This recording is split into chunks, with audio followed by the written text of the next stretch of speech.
¿Cómo estás, Mariano? Bienvenido a PIP. Paola Ponroy y César Abraham, te saludamos. Hola.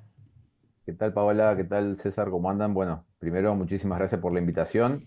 La verdad que, bueno, estuve escuchando la entrevista a Vero, cuando Vero tiene para hablar Fu, semanas sí. del Sí. tema, por dos cosas. Primero, por lo que ella sabe, por su formación, y segundo, por estar en el ojo de la tormenta, digamos, entre la parte pública y privada, así que eso hace que uno tenga no solamente teoría y estadística, sino que lo pueda ver. A veces incluso la realidad empaña un poquito las estadísticas que uno lee, digamos, ¿no? Ujú. Mariano, cortito, ¿cuál es la especialidad de mastología? ¿Qué hace un mastólogo Y específicamente?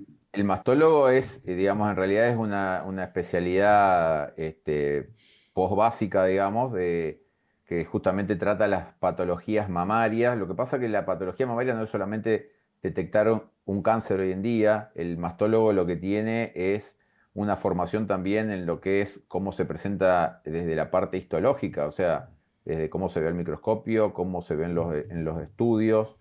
Los tratamientos también, independientemente de que uno trabaja en forma multidisciplinaria con oncólogos, radioterapeutas, imagenólogos, nutricionistas, psicólogos y demás, uno también ya tiene un conocimiento justamente después para hacer el abordaje y ponernos todos de acuerdo, y al mastólogo le toca hacer la parte quirúrgica, digamos, o sea, la mayor énfasis, digamos, en la formación es la parte quirúrgica y de diagnóstico, ¿no? Que en general los pacientes ingresan por el ginecólogo o mastólogo al sistema, digamos, ¿no es cierto? Claro. Claro, claro, te iba a decir, es como que, bueno, a vos te toca sacar el tumor, digamos, una Aparte, vez claro, pero detectado. aparte, digamos, hoy en día, un poco por lo que estaban hablando con Verónica en cuanto a las edades y cuál es la incidencia en mujeres menores de 50 años, menores de 45, también tenemos que hablar de oncofertilidad, reconstrucción mamaria, entonces son varias cosas, no es solamente sacar el tumor hoy en día, sino que justamente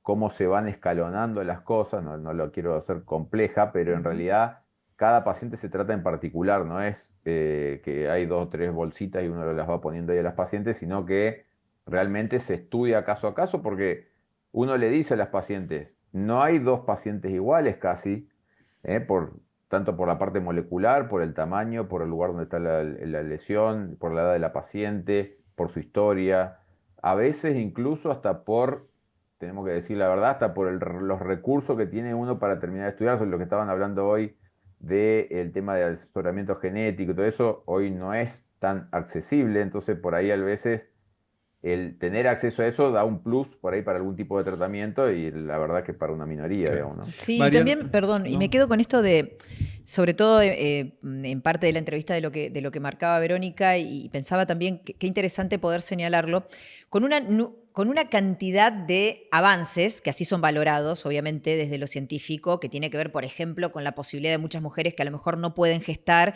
y gracias a algún tipo de tratamiento logran hacerlo, pero cómo también todo eso tiene incidencia, lo hablábamos también acá, la suplementación con hormonas, que es lo que algunos profesionales sugieren en muchas mujeres cuando entran en menopausia, hasta qué punto no terminan desencadenando otro tipo de cuestiones como puede ser un cáncer de mama.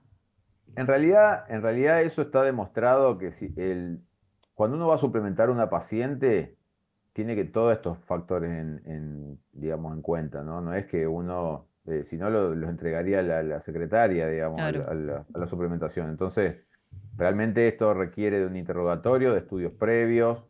Como decía Verónica hoy, no todos los tumores son hormonodependientes, pero que sea hormonodependiente no quiere decir que sea hormonodesencadenante. ¿Estamos? O sea, hay un montón de factores que tienen que ver en el desarrollo de un cáncer.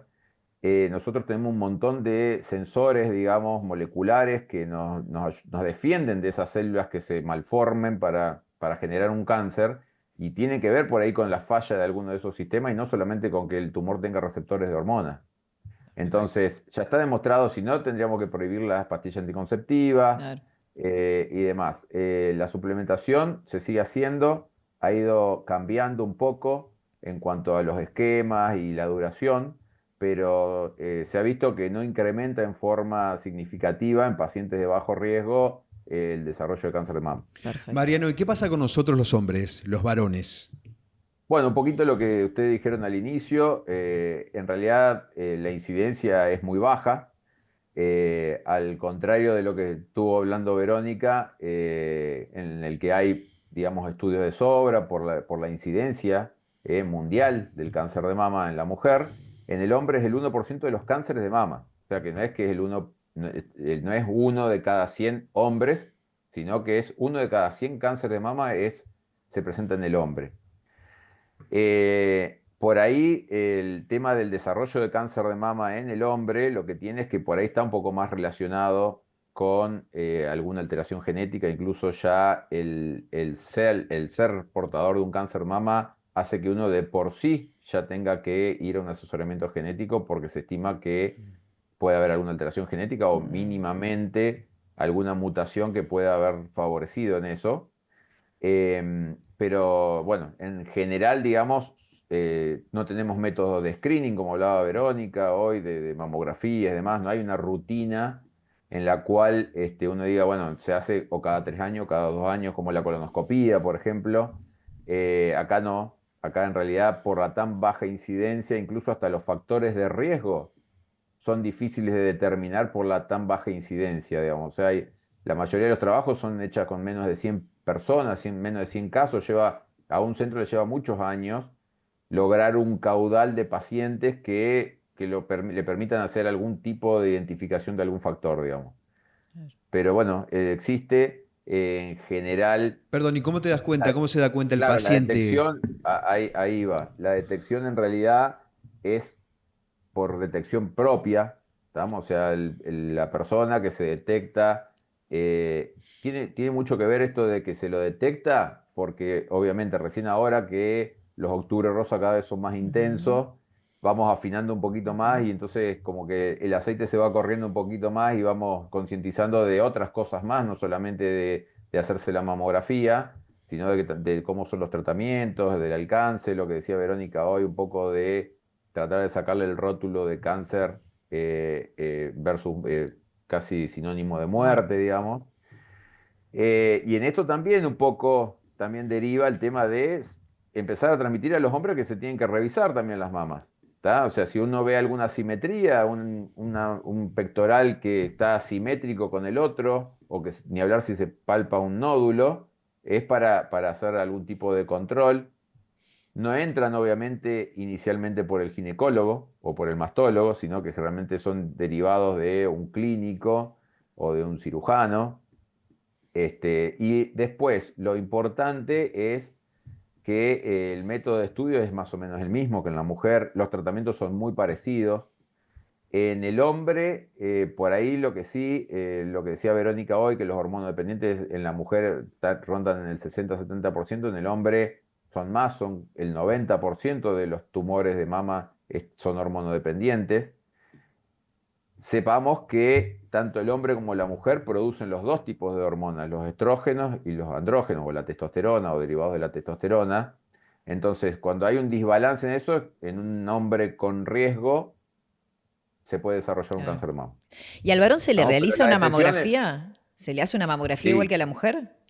sí, mamografía, ecografía, las biopsias, Ajá. todo la misma sistemática que en la mujer. Ujú. Y Mariana, aprovecho a hacerte esta consulta para saber si forma parte de algunos mitos en torno a este tipo de controles o si puede haber algún tipo de incidencia en cuanto a la radiación que implica el estudio, la mamografía, a mujeres a las que se les pide que como mínimo una vez al año se puedan realizar este estudio. ¿Puede haber algún tipo de incidencia o eso o forma No, parte ya del está mito? demostrado.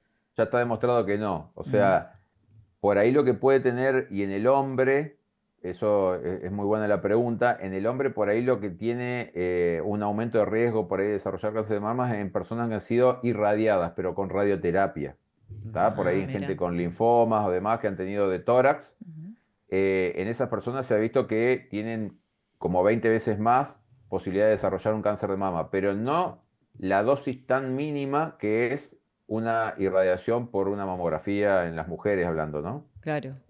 Estaba pensando también en cuánto juega todo esto.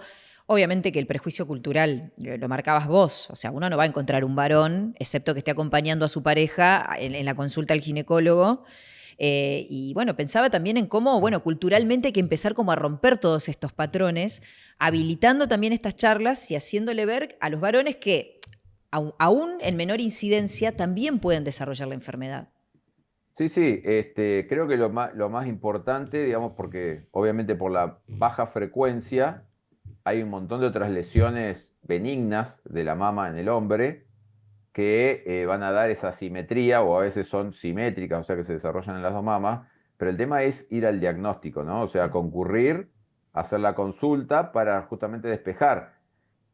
A ver, nosotros digo yo, creo que el hombre hasta tiene que vencer el obstáculo ese de decir cómo voy a tener algo en la mama, Claro. ¿no? O sea, todavía creo que hay un rezago de eso. Por eso creo que la información es importante, de decirles es posible, andá y consultá y te sacás la duda, digamos, pero si bien es mínima, hay lesiones benignas que, bueno, incluso hasta con estudios, sin hacer una biopsia, se puede llegar a hacer el diagnóstico y se termina el problema. Claro. Ese es el fin de este programa, llevarle información a la gente que está del otro lado y sobre todo con profesionales como ustedes que pueden brindarla tan claramente y tan llanamente. Mariano, te queremos agradecer por este contacto, muy amable. Bueno, muchísimas gracias a la invitación. La verdad que, como dijo Vero recién, ver que cada año esto se va acrecentando, la gente se va adhiriendo, y ni hablar los medios de comunicación, que obviamente la gente está, ¿quién no está prendido a un teléfono o al televisor en alguna red? Creo que esto es fundamental. Creo que ha tenido que ver un poco con el mayor diagnóstico, con que la gente concurra más y bueno, y obviamente con los tratamientos más a tiempo y eficaces, ¿no?